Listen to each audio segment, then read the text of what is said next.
And by the way, we're knocking the hell out of ISIS. We'll be coming out of Syria like very soon. Let the other people take care of it now. That was President Trump last week on Syria. He was said to have surprised his advisors by making the statement. But this week, the administration doubled down, saying that U.S. military involvement in the war-torn nation is coming to a rapid end. What does that mean for the future of Syria and the region? Joining me now is a brave reporter who was there from the start. Rania Abouzeid covered one of the first protests in Damascus all the way back in February 2011, before it was a war. She hasn't stopped reporting.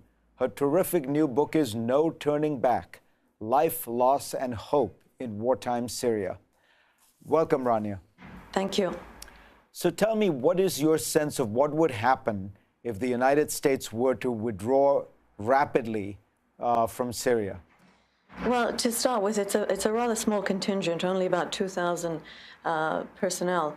However, in terms of President Trump's assessment that he thinks that just because you have uprooted Islamic State from the territory that it once controlled, that somehow you have defeated the group, history tells us otherwise. This is not the first time that we have seen this group. It is, of course, the latest incarnation of a group that was formed in Iraq after the U.S. invasion in 2003. And history tells us that to uproot it isn't enough. You have to do more than clear it. You have to hold the territory, stabilize it, and then try and build. So leaving after step one doesn't sound like a recipe to destroy the group. And yet, we can't stay there forever, right? What do you say to an American who would listen to Donald Trump and say, look, he's right. I mean, ultimately, we can't just be there for indefinitely. And to be fair, the Middle East is generally not a place that wants the U.S. to be in its neighborhood forever either. However, his own U.S., the CENTCOM chief said, I think he said, quote, the hardest part is yet to come. So, I mean, for people here in the Middle East, we're hearing very different messages coming out from senior U.S. officials. for all of us as well over here.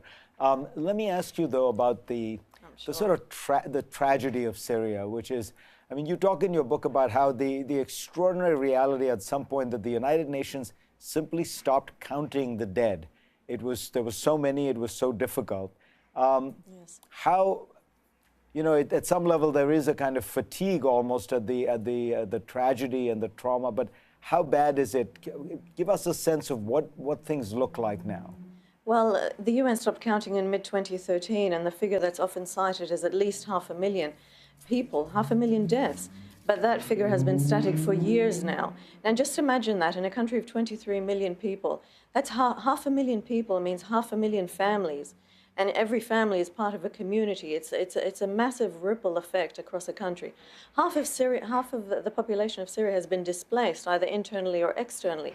It is a humanitarian crisis that is difficult to fathom. You tell in your book a story of a 9-year-old girl. I want you to tell it briefly and get us up to date. Where is she now? Readers first encounter the little girl. Her name is Rojas. She was 9 years old in 2011, and they first see her opening the door to a dawn military raid on her family home because the Assad's forces are storming the house looking for her father, who was a protester.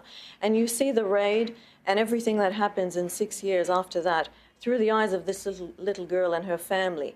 And you see how even children came to learn the sounds and the vocabulary of war, and how a little girl like Ruha absorbed what was happening around her and tried to understand it in her own ways. Ruha continues to live in Syria. She and her family were exiled for a number of years, but the draw to return to their hometown, to return to their family, to return to their community, to return to a place that is so integral to their identity was such that her family returned in 2016, and they remain in their hometown in Idlib province. Rania, pleasure to have you on. Thank you so much.